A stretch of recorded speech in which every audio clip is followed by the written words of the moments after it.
राम राम सभी लोगों को। एकलव्य एकेडमी छतरपुर के यूट्यूब चैनल पर आप सभी लोगों का हार्दिक स्वागत है। दोस्तों, हम अभी तक आर.एस. अग्रवाल किताब को सॉल्व कर रहे हैं। आप लोगों ने अगर पुराने वीडियो हमारे नहीं देखे हैं तो पहले आप पुराने वीडियो ज़रूर देखें। दोस्तों, आज का पार्ट जो हमारा होगा वो आखिरी पार्ट है आर.एस. अग्रवाल का, क्योंकि दोस्तों हमने 1 से लेके लगभग 124 क्वेश्चन हम कर चुके हैं और टोटल आपके क्वेश्चन अगर देखेंगे बुक में तो 31 तक क्वेश्चन हैं। तो इसी क्रम को आगे बढ़ाएंगे दोस्तों। उसके पहले आप चैनल को लाइक और सब्सक्राइब और शेयर ज़रूर करें ताकि दोस्तों और लोगों तक भी ये चैनल पहुँचे और लोगों का भी सहयोग हो सके। ठीक है दोस्तों, तो बढ़ते हैं हम अपने अगले क्वेश्चन की ओर। 124 नंबर क्वेश्चन। तो 124 नंबर क्वेश्चन को आप देखें, आपकी स्क्रीन पे आ रहा होगा। क्वेश्चन लिखा है, किसी संख्या में 7 जोड़कर योगफल को 5 से गुणा करके गुणनफल को 9 से भाग देते हैं। इस प्रकार प्राप्त भागफल में 3 घटाने पर 12 शेष बचते हैं। शेषफल कितना है? तो दोस्तों यहाँ पे शेषफल जो लिखा है वो गलत है। यहाँ पे होना चाहिए था संख्या कितनी है। क्या होना चाहिए? संख्या कितनी है, वह अभीष्ट संख्या क्या है, जो संख्या आपको निकालनी है। तो दोस्तों यहाँ पे आप कुछ नहीं, जैसा क्वेश्चन ने कहा है वैसा हम करते जाएंगे और पूरा सॉल्यूशन आपका हो जाएगा। ठीक है, तो हम मान लेते हैं कि कोई संख्या क्या है दोस्तों, x है। x हमने कोई संख्या मान ली। अब x वो संख्या है और उसी के साथ हम ये जो भी क्वेश्चन कह रहा है उसको उसी के हिसाब से हम सॉल्व करते जाएंगे। देखें आप क्या कहा उसने, किसी संख्या में 7 जोड़कर, तो किसी संख्या में 7, ये संख्या x मान ली हमने, इसमें 7 जोड़ दिया। 7 जोड़कर योगफल को 5 से गुणा करके, तो अब योगफल हो गया। ये किसी संख्या में आपने 7 जोड़ दिया तो ये इसका योगफल हो गया। योगफल को 5 से गुणा करके और गुणनफल को 9 से भाग देते हैं। ये गुणनफल आ गया, अब ये योगफल और ये गुणनफल। ठीक है, इन दोनों का गुणा हो गया तो गुणनफल को 9 से भाग करते हैं, भाग देते हैं। इस प्रकार प्राप्त भागफल में, अब यहाँ से जो भी प्राप्त होगा वो क्या होगा दोस्तों, भागफल प्राप्त होगा, क्योंकि 9 से जब काटोगे तो ये क्या प्राप्त होगा, भागफल। तो इस प्रकार प्राप्त संख्या में, इस प्रकार प्राप्त भागफल में से 3 घटाने पर, तो जो भी भागफल आएगा उसको 3 घटा देंगे। 3 घटाने पर शेष संख्या कितनी बच जाती है, 12 बच जाती है। तो इसको 12 के बराबर लिख दिया। क्यों लिखा 12 के बराबर? क्योंकि उसने कहा योगफल में 5 का गुणा करने पर, तो योगफल ये किया और 5 का गुणा। फिर इसके बाद कहा गुणनफल को, तो ये गुणनफल हो गया, गुणनफल को 9 से भाग किया तो भाग कर दिया। फिर कहा है कि जो भागफल आता है उसमें 3, तो यहाँ से जो भी भाग प्राप्त होगा वो क्या प्राप्त होगा, भागफल। भागफल में से 3 घटाते हैं तो कितना बचता है, 12 बचता है। शेष बचता है कितना, 12, तो 12 के बराबर। बस दोस्तों इसको आराम से सॉल्व कर लेते हैं। देखिए ये माइनस का 3 है, उस तरफ जाएगा दोस्तों तो किसका हो जाएगा, प्लस का हो जाएगा। तो ये हो जाएगा x + 7 × 5 अपॉन हो जाएगा 9, और ये जाएगा उस तरफ तो 12, और 3 इस साइड किसका हो जाएगा, माइनस का था तो प्लस का। तो 12 + 3 = 15। तो दोस्तों हम यहाँ पे डायरेक्ट 15 लिख देते हैं। 15 है।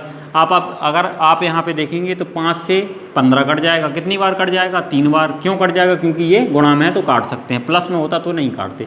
तो 5 × 3 = 15, कितना आ गया, 3। अब इसको आप सॉल्व करोगे तो x + 7 और 9 यहाँ पे किस में है, भाग में, तो उस तरफ जाएगा बराबर के उस तरफ, तो क्या हो जाएगा, गुणा। तो 9 × 3 = 27, 9 का गुणा 3 में हो जाएगा 27। तो x + 7 बराबर कितना आ गया, 27। तो दोस्तों x बराबर कितना आ जाएगा, 27, और 7 उधर जाएगा तो माइनस का 7। तो x बराबर आ गया हमारा कितना आंसर, 20। यानी अभीष्ट संख्या वो क्या है, 20 है। अगर आपको एग्जाम्पल के तौर पे अगर सेटिस्फाई कराना है कि क्वेश्चन हमारा सही है तो आप चेक कर सकते हो। देखो 20 को यहाँ पे रखो, तो उसने कहा किसी संख्या, तो संख्या क्या हो गई, 20। 20 में कितना जोड़ दो, 7 जोड़ दो, और 7 का गुणा बोले 5 में कराओ, और फिर इसको 9 से भाग कराओ। तो 20 और 7 27, और 27 गुणा कर लेना 5, और इसको 9 से भाग कराओ तो 9 × 3 = 27। तो ये कितना हो जाएगा, 15। 5 × 3 = 15, और 15 में 3 घटाओगे तो देखो दोस्तों कितना प्राप्त हो रहा है, 12 प्राप्त हो रहा है। तो इस प्रकार से हम अपना आंसर भी चेक करके देख सकते थे इस क्वेश्चन में। अगला क्वेश्चन देखें आप, तो 125 नंबर का क्वेश्चन है, 1 to 5। तो 125 नंबर का क्वेश्चन आपकी स्क्रीन पे आ रहा होगा, आप पढ़ें उस क्वेश्चन को। क्या कह रहा है क्वेश्चन, तो 125 नंबर क्वेश्चन कह रहा है, किसी संख्या को 4 से भाग देने पर शेषफल 2 प्राप्त होता है, इससे प्राप्त भागफल 2। दोस्तों इस तरीके का क्वेश्चन हमने किया था। आपने अगर देखा हो कि ये क्वेश्चन था 123 नंबर का, कितना, 123 नहीं, सॉरी,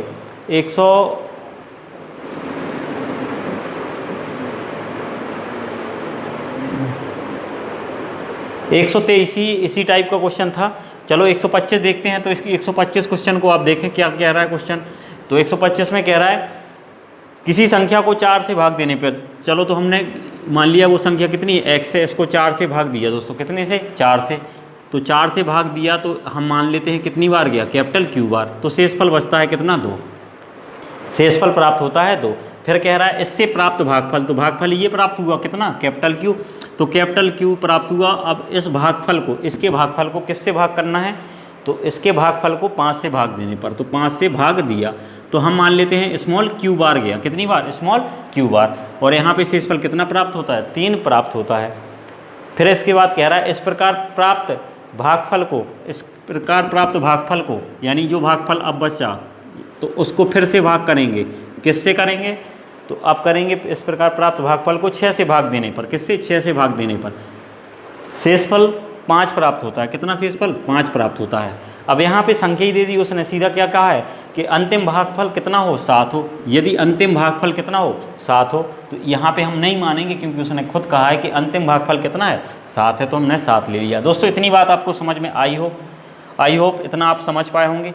आगे देखें, अब यहाँ से आप देखेंगे तो यहाँ से संख्या बनाना आप स्टार्ट कर दोगे और इसकी वैल्यू पुट करते करते यहाँ पे ले आओगे। जैसे यहाँ से अगर हम कहें कि x के बराबर संख्या क्या हो जाएगी, तो आप कहोगे 4 × Q, 4 × Q, क्योंकि आपको हम पढ़ा चुके हैं कि भाज्य बराबर क्या होता है, भागफल गुणा भाजक, भाजक गुणा भागफल और प्लस शेषफल। तो भाजक गुणा भागफल 4 × Q और प्लस कितना हो जाएगा, 2, 4 × Q प्लस 2, तो यहाँ से x के बराबर आ जाएगा।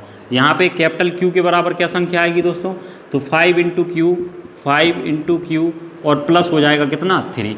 यहाँ से संख्या Q के बराबर क्या आएगी दोस्तों, तो Q के बराबर आ जाएगी 7 × 42 और 42 और 5 कितना हो जाएगा दोस्तों, 47, यानी Q बराबर कितना है, 47। अब आप Q की वैल्यू को रखते जाएंगे और आपका मान निकलता जाएगा। तो यहाँ से आपने Q की वैल्यू निकाली, क्या निकाली, Q बराबर 7 × 42 और 5 45, 42 और 5 47, तो 47 आ गई। अब स्मॉल q की वैल्यू दोस्तों रख लो आप किसके बराबर, स्मॉल q के बराबर। तो 5 गुणा कितना हो जाएगा, 47 और प्लस हो जाएगा कितना, 3।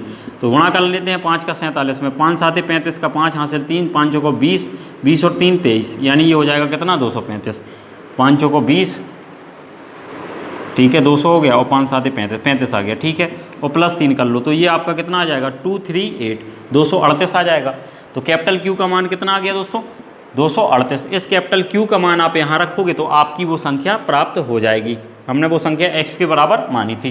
तो 4 × करेंगे कितना, 238 प्लस 2, तो आप 4 का गुणा कराओ, 8 चौको 32 का 2 हासिल 3, 4 × 12 3, 15 का 5 हासिल 1, 4 दूनी 8 1 9, 952 और प्लस 2, तो ये हो जाएगा 954। तो x का मान दोस्तों कितना आ गया हमारा, 954, 954। तो आपका ऑप्शन देखेंगे तो ऑप्शन नंबर बी सही हो जाएगा। एक बार फिर से समझ लें, क्वेश्चन में कहा था कि किसी संख्या को यदि हम 4 से विभाजित करते हैं तो शेषफल 2 मिलता है। प्राप्त भागफल को पुनः 5 से भाग करेंगे। प्राप्त भागफल क्या हुआ, अगर 4 से भाग किया तो भागफल हमने मान लिया Q आया, तो पुनः इस भागफल को फिर 5 से भाग करते हैं तो शेषफल 3 मिलता है। फिर कहा है कि फिर से जो भागफल प्राप्त हो रहा है उस भागफल को 6 से भाग करते हैं तो शेषफल 5 प्राप्त हो रहा है। तो उसी हिसाब से हमने दोस्तों मान लिया। आपकी मर्जी, आप कुछ भी मान सकते हो, P Q R S जो भी आपको मानना हो, ठीक है दोस्तों। तो इस तरीके से आपका 125 नंबर क्वेश्चन सॉल्व हो जाता है। अगला क्वेश्चन देखें, तो अगला क्वेश्चन आपकी स्क्रीन पे आ रहा होगा, आप सॉल्व करने का प्रयास करें।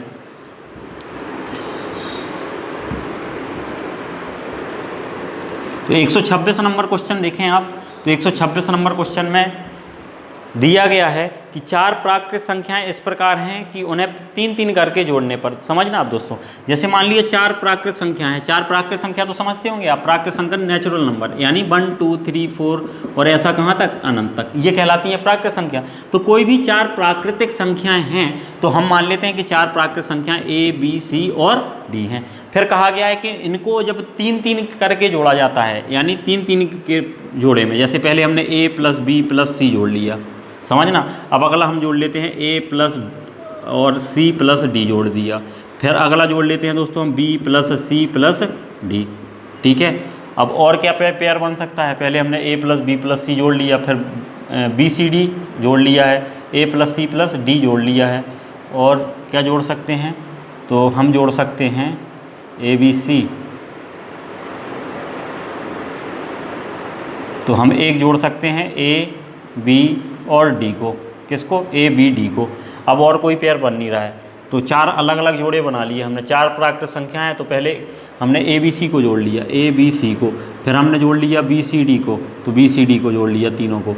फिर हमने ए सी और डी को जोड़ लिया, तो हमने ए और सी और डी को जोड़ लिया। फिर हमने जोड़ लिया है ए और बी और फिर डी को जोड़ लिया हमने। ऐसे करके हमने चार प्रकार से इन संख्याओं को दोस्तों जोड़ लिया है। तो कहा गया है कि इनका जो योग आता है, तीन तीन करके जोड़ने पर योग क्रमशः 180 आता है। क्या आता है? 180 आता है। और क्या आता है? तो हाँ सही है। तो और क्या आता है? तो और अगला नंबर आता है 197, 197। और क्या आता है? 208, 208। और आता है 222, 222। ठीक है दोस्तों, इसको क्रम से लो ना लो कोई दिक्कत वाली बात नहीं है, आप जैसे भी ले सकते हो। आपको तीन तीन के जोड़े बनाने हैं, जितने जोड़े संभव होते हैं उतने आप बना लो, तीन तीन संख्याओं के। तो चार जोड़े, चार संख्याएं, तो चार जोड़े संभव हो जाएंगे। ठीक है दोस्तों, इस तरीके से आप जोड़ते हो तो इस प्रकार 180 भी योग प्राप्त होता है, 197, 208 और 222 होता है। तो दोस्तों अब कुछ नहीं करेंगे, हम इन सबको जोड़ लेंगे, क्योंकि हमें जो निकालना है इस क्वेश्चन में, आप क्वेश्चन को अगर पढ़ रहे होंगे तो क्वेश्चन में हमें जो निकालना है वो निकालना है इन संख्याओं का माध्य। देखो माध्य क्या होता है? माध्य होता है यानी मिड उसका। जैसे तीन संख्याएं हैं, मान लो तीन संख्याएं ए बी और सी, तो इनका माध्य क्या होगा? तो इन तीनों को जोड़ के और 3 से भाग कर दो, तो ये इसका क्या हो जाएगा? माध्य हो जाएगा। तो ऐसे ही आपको पहले उन संख्याओं का योग तो चाहिए। जैसे चार संख्याओं का माध्य निकालना है तो पहले हमें चार संख्याओं का योग चाहिए होगा, तब हम इसको 4 से भाग कर देंगे तो हमें क्या निकल आएगा? माध्य निकल आएगा। तो पहले हम योग निकालने के लिए हम संख्या निकाल लेते हैं। तो आप इन सबको जोड़ेंगे तो देखेंगे कि कितना, 1 2 और 3, 3 ए मिल रहा है। ऐसे ही बी देखेंगे तो 1 बी, 2 बी और 3 बी, तो 3 बी मिला। ऐसे ही 3 डी मिल रहे होंगे, 1 2 और 3 डी मिल रहे हैं। ठीक है, और ऐसे ही देखोगे तो 3 सी भी मिल रहे हैं, तो 3 सी प्लस 3 डी। अब इसको भी जोड़ लेते हैं आप, तो जोड़ें 8 7 15, 15 और 2 हो जाएगा आपका कितना? 17, 17 का 7 हासिल 1, तो 9 और 9 18, 19 20, 20 का 0 हासिल 1, तो ये हो जाएगा आपका कितना? 2 3 4 5 6 7।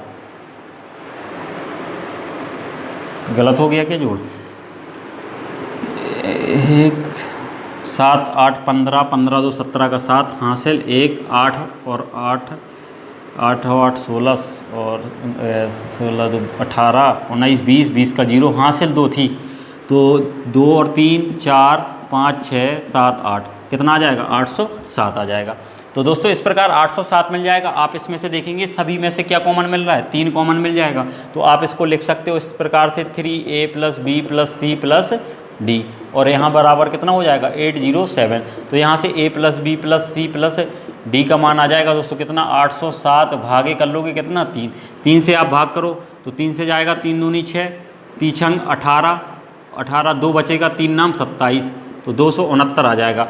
तो a + b + c + d का जो योग प्राप्त आपको हुआ वो कितना प्राप्त हुआ दोस्तों? 269। आपको चाहिए इनका माध्य, तो माध्य अब आराम से आप निकाल ही लोगे।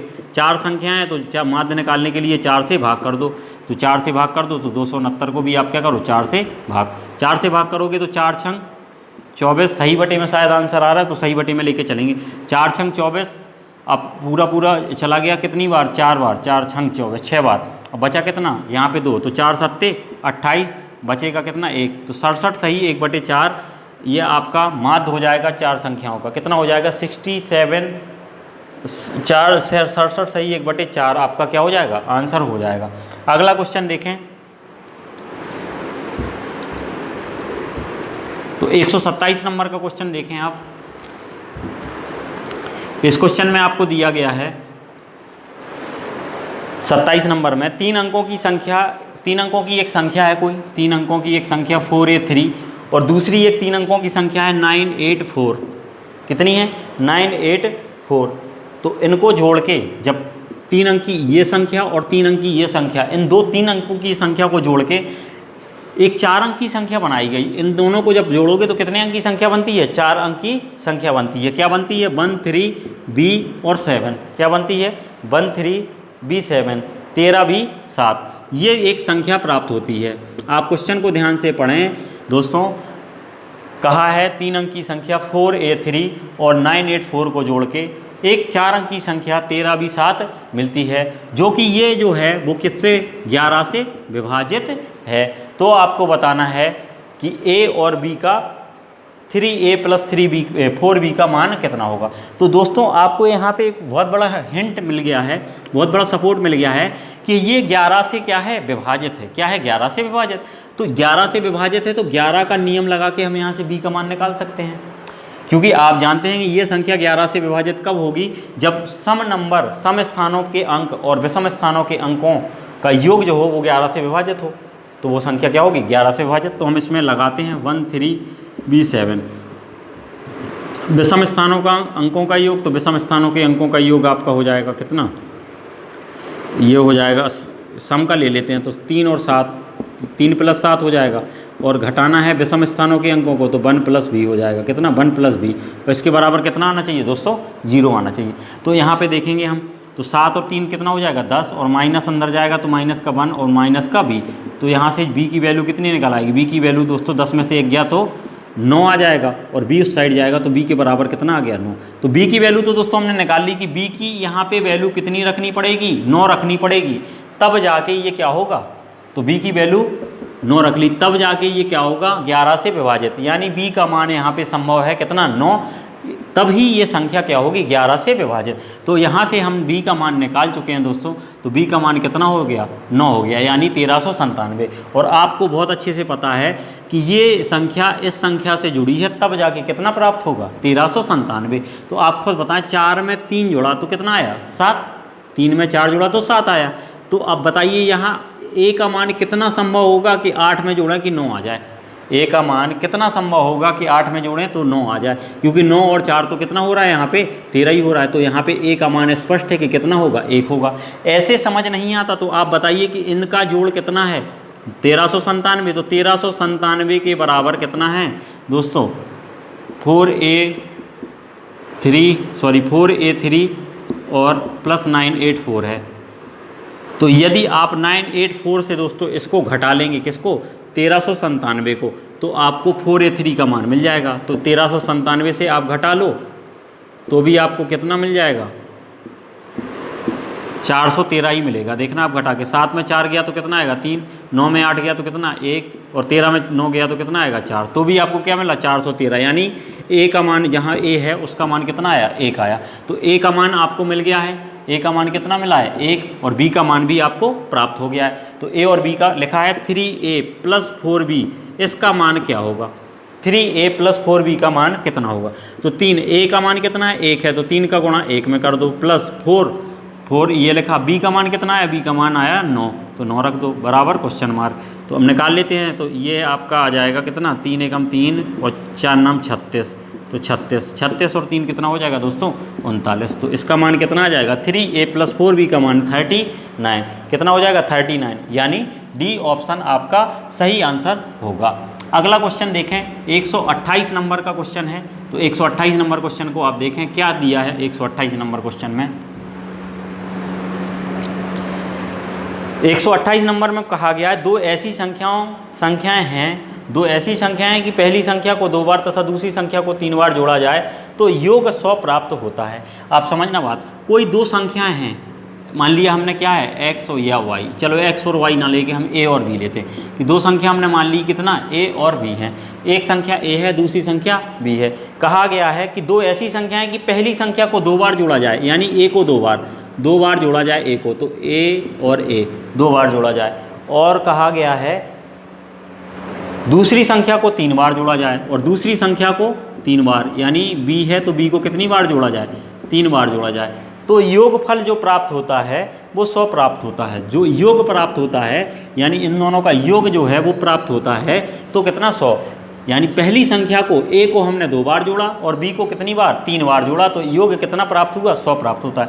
आप समझते होंगे इसको, a 2 बार है तो कितना हो जाएगा 2a, ये b 3 बार है तो कितना हो जाएगा 3b, और बराबर कितना हो जाएगा 100।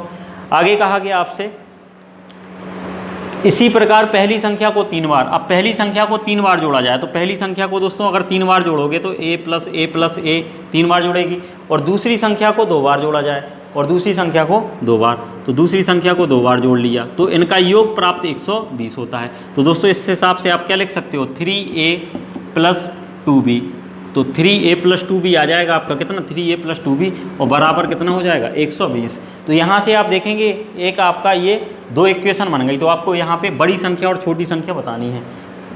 क्या बताना है? बड़ी संख्या कौन सी है, बड़ी संख्या आपको बतानी है। अगर दोस्तों आप देखेंगे तो आपको यहाँ से देख के ही पता चल रहा होगा कि बड़ी संख्या आपको कब मिली। बड़ी संख्या तब मिली जब आपने a को 3 गुना किया। a को कितना 3 गुना। यहाँ कहने का तात्पर्य ये है कि आप यहाँ से समझ पा रहे होंगे कि a का मान ज़्यादा होगा, a का मान बड़ा होगा। क्यों? क्योंकि यहाँ पे 2a लिया तो कितना 100 प्राप्त हुआ, और यहाँ पे b को कम किया है 2b किया और 3a को बढ़ाया है, यानी 3 को एक बार बढ़ाया तो कितना 120। तो a को जब तिगुना किया गया तो मान ज़्यादा आया। तो हम यहाँ से क्या निकाल लेते हैं, a का मान निकाल लेते हैं। आप लोगों ने बचपन में विलोपन विधि पढ़ी होगी दोस्तों कि इन दोनों इक्वेशन में से हम क्या कर लेंगे, सॉल्व करने के लिए गुणा कर लेंगे। किसका? जिसको हमें एलिमिनेट कराना है। इंग्लिश में इसको एलिमिनेशन मेथड भी बोलते थे और विलोपन विधि। तो दोस्तों हम देखेंगे एक पद समान बनाते हैं जिसको आपको हटाना है, तो हम b वाले को समान बना लेते हैं ताकि a का मान मिल जाए। तो आपको क्या करना पड़ेगा, b के वाले के मान का इसमें गुणा, यानी 2 का गुणा ऊपर और 3 का गुणा नीचे, पूरी इक्वेशन में हम करा देंगे। इससे क्या हो जाएगा, आपका a का मान बराबर, एक पद बराबर हो जाएगा और a का मान हम निकाल लेंगे। चलो अब करते हैं। तो 2 का गुणा कराइए, 2 दूनी 4a हो जाएगा। इसका 3 का गुणा, 2 का गुणा 3 में तो 2 तिया 6 हो जाएगा 6b, और 2 का गुणा 100 में हो जाएगा तो ये आ जाएगा आपका कितना 200 हो जाएगा। 3 का गुणा 3 में कराओगे तो कितना हो जाएगा 9a, 3 का 2 में कराओगे तो 6b, और 3 का 12 3 36, ये हो जाएगा कितना 360। इतनी बात आप समझ पाए होंगे, मैं ऐसी उम्मीद करता हूँ। अब देखें, अब इनको क्या करना पड़ेगा दोस्तों, घटाना पड़ेगा। घटाओगे तो नीचे वाले साइन सभी के बदल जाएंगे। मान लो यहाँ माइनस का होता तो प्लस हो जाता, तो यहाँ पे तो प्लस है तो ये माइनस हो जाएगा, तो ये आपस में कट जाएंगे। यहाँ घटेगा 9 में से 4 जाएगा तो कितना आएगा 5 आएगा, लेकिन काय का माइनस का, तो माइनस का 5 है। और यहाँ पे 360 में आप घटाओगे कितना 200 को, तो बचेगा कितना 160। तो 5 से आप भाग करोगे दोस्तों, तो 5 से काटोगे तो 5 से कटेगा 5 थी 15, बचा कितना 10, 5 दूनी 10। तो a बराबर यहाँ माइनस का ही आएगा, तो माइनस से माइनस ये कट जाएगा। तो a बराबर दोस्तों कितना आ गया 32, यानी बड़ी संख्या जो है a है उसका मान कितना होगा 32 होगा। तो बड़ी संख्या ही पूछी थी इसलिए हमने बड़ी संख्या को ही निकाला। अगर b का मान भी पूछता तो फिर हम पे a का मान निकाल ही लिया था। इस इक्वेशन किसी भी इक्वेशन में हम रख देते a का मान, तो उससे हमें हमारा क्या मिल जाता, b का मान हमें प्राप्त हो जाता। उम्मीद है आपको ये चीज़ समझ आई होगी।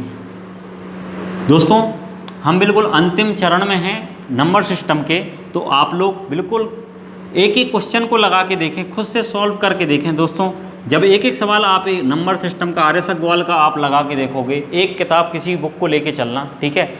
क्योंकि दोस्तों सफलता आप समझते होंगे, ऐसा नहीं कि हम 10 किताबें पढ़ लें तो मिले। हम एक किताब को बहुत अच्छे से पढ़ लें तब भी हमें बहुत कुछ प्राप्त हो सकता है, बजाय इसके कि आप 10 किताबें पढ़ें, कुछ इसका पढ़ लिया कुछ उसका पढ़ लिया। तो आप किसी एक चीज़ को फॉलो करके चलें, और एक किताब कर रहे हैं तो पहले एक किताब अच्छे से लगाएं, उसके बाद फिर दूसरी किताब को आप लेके चलें। अगर आप एसएससी सीजीएल वगैरह की तैयारी कर रहे हैं तो आप फिर राकेश यादव किरण किताब को भी देखें। लेकिन अगर आपका बेसिक बिल्कुल कमज़ोर है तो पहले आप आर्यस अग्रवाल को सॉल्व करें बहुत अच्छे से। इसका एक चैप्टर मान लिया आपने लगा लिया नंबर सिस्टम, फिर आप जाइए किसमें, आर्यस अग्रवाल के बाद राकेश यादव में लगा लीजिए, किरण में लगा लीजिए, या सगीर अहमद की किताब आती है तो उससे आप प्रैक्टिस करें। लेकिन दोस्तों सीखने के लिए पहले आपको एक कोई ना कोई एक किताब फॉलो करना पड़ेगी, समझ रहे हैं आप। ठीक है, 129 नंबर का क्वेश्चन देखते हैं दोस्तों। तो 129 क्वेश्चन क्या है, तो 129 नंबर का क्वेश्चन ये कह रहा है कि जब एक विद्यालय के सभी छात्रों को 54 छात्रों की पंक्तियों में खड़ा किया गया। समझना बात, ये कोई विद्यालय है, ठीक है, कोई विद्यालय। तो मान लो प्रेयर लगती, प्रेयर के लिए लाइन लगाते आप लोग, सब लोगों ने लगाई होगी बचपन में, जब प्रार्थना होती थी तो लाइन लगा लेते थे, बोले 12-12 बच्चों की, 30-30 बच्चों की लाइन लगा लो। तो क्वेश्चन इसी टाइप का है कि कहा गया है कि विद्यालय में 54 बच्चों की, जब 54 छात्रों की पंक्ति लगाई जाती है तो 30 पंक्तियाँ बनती हैं। समझना आप, एक पंक्ति में ये पंक्ति है, मान लिया क्या है, ये एक पंक्ति है, तो एक पंक्ति में आपने कितने 54 छात्र आए, ऐसी पंक्तियों की संख्या कितनी है, ऐसी 1 2 3 और डॉट डॉट डॉट करके ये मान के चलें आप, ये पंक्ति ऐसी आपकी कितनी है, 30 पंक्ति लगती हैं। कितनी लगती हैं, 30। तो क्वेश्चन को समझें आप बहुत अच्छे से, इत्मीनान से। जब एक विद्यालय के सभी छात्र जितने भी हैं 54 छात्रों की पंक्तियों में खड़ा किया जाता है तो पंक्तियों की संख्या कितनी बनती है? 30। अगर दोस्तों आपसे हम कहें कि ऐसे आपको खड़ा किया गया कि एक पंक्ति में 54 बच्चे, कितने बच्चे? 54 बच्चे एक पंक्ति में, ऐसी 30 लाइन लगाएंगे। तो आपसे अगर हम पूछे कि दोस्तों कितने छात्र होंगे, तो आप कहोगे सर 54 को 30 बार जोड़ लो। कितनी बार जोड़ लो? 54 को 30 बार जोड़ लो, तो छात्रों की संख्या निकल आएगी। या फिर 54 को 30 बार जोड़ने में दिक्कत है तो आप सर एक काम करो कि 54 का 30 में क्या कर लो? गुणा कर लो। 54 का 30 में गुणा कर लेंगे अगर हम, तो हमारा यहाँ से क्या निकल आएगा? छात्रों की कुल संख्या। तो दोस्तों यहाँ से क्या आ जाएंगे? ये आ जाएंगे हमारे कुल छात्र। तो कुल छात्र विद्यालय में कितने हैं वो आ जाएंगे। क्या आ जाएंगे? कुल छात्र। 54 का गुणा 30 में कर देंगे तो कुल छात्र आ जाएंगे। फिर आपसे कहा है कि छात्र नहीं निकालना है, आपको निकालना है यदि इन्हें 45 छात्रों वाली पंक्तियों में खड़ा किया जाए तो ऐसी कितनी पंक्ति बनेगी। दोस्तों अगर छात्र निकालना होता तो हम सीधे 54 का 30 में गुणा कर देते, लेकिन यहाँ पे आपको निकालना है कि 45 छात्र वाली 45 छात्रों की पंक्तियाँ कितनी बनेंगी, पंक्तियों की संख्या बताना है। तो 45 छात्रों, तो ये तो हो गई कुल।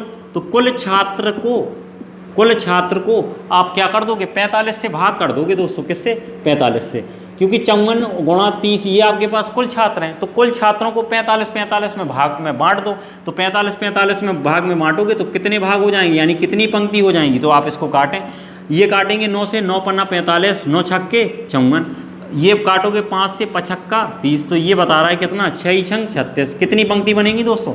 36 पंक्ति बनेगी। कितनी पंक्ति? 36 पंक्ति बनेगी। एक बार फिर से समझ लेते हैं। आपसे कहा गया था एक विद्यालय में कुल छात्र हैं, तो कुल छात्रों को 54 छात्रों की पंक्ति में बांटा गया, तो कितनी पंक्ति बनती है? 30। तो यहाँ से हम निकाल लेंगे कितना? कुल छात्र। आप इनका गुणा कर लो पहले, गुणा करके फिर हमें काटना पड़ता है, इसलिए हमने फालतू में गुणा नहीं किया क्योंकि आगे ये कटना था।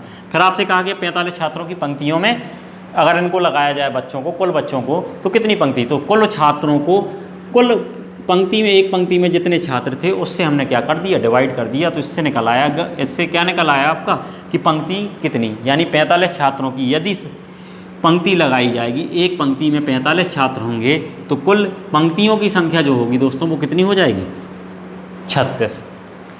अगला क्वेश्चन देखते हैं। तो 130 नंबर का क्वेश्चन, 130 नंबर और 131 नंबर क्वेश्चन दोस्तों बिल्कुल आसान है और इस तरीके के क्वेश्चन हमने किए थे, समझ रहे हैं। 90 के आसपास के क्वेश्चन अगर देखोगे, स्थानीय मान जाति मान वाला क्वेश्चन है, तो इस टाइप का क्वेश्चन हमने 74 नंबर और 75 नंबर जैसा है, तो बिल्कुल बेसिक है। फिर भी हमने आपसे वादा किया है कि एक एक क्वेश्चन हम लगाएंगे, तो क्वेश्चन को देख लेते हैं जल्दी से। 130 नंबर लिखा है 59 75 23, 59 75 23 के स्थानीय मान और जाति मान में कितना अंतर है। दोस्तों हमने स्थानीय मान जाति मान आपको पढ़ाया है, अगर आपने नहीं पढ़ा तो इसके वीडियो में, पिछले वीडियो में आप जाके देखें, 2 वीडियो यानी 6 पार्ट में आपको शायद मिल जाएगा, 6 या 5th पार्ट में, ठीक है। तो 59 75 23 इसमें कहा गया है कि इसके स्थानीय मान और जाति मान में अंतर बताइए। किसके?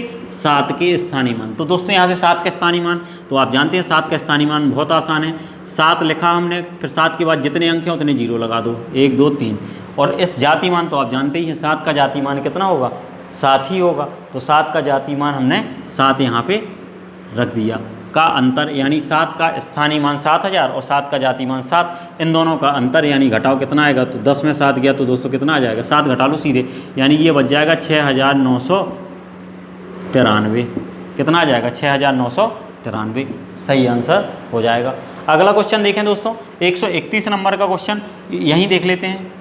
130 नंबर का 31 नंबर का क्वेश्चन, तो 131 नंबर में लिखा है कि संख्या 64 713 647 135 में 7 के स्थानीय मान और 7 तथा 3 के स्थानीय मान में अंतर, 7 तथा 3 के स्थानीय मान में अंतर, 7 तथा 3 के स्थानीय मान। दोस्तों यहाँ से 7 का स्थानीय मान ये निकालें आप जल्दी से। 7 का स्थानीय मान कितना हो जाएगा? 7 लिखोगे जितने अंक हैं उतने 0, तो 1 2 3, तो 1 2 3, तो 7000 हो गया। 3 का ऐसे ही, तो 3 का स्थानीय मान क्या हो जाएगा दोस्तों? 3 और 1 अंक है तो 1 यानी 30। तो 30 को घटा लो आप किससे? 7000 से। 7000 से 30 को घटाओगे तो ये आ जाएगा आपका कितना? 6970। कितना आ जाएगा? 6970।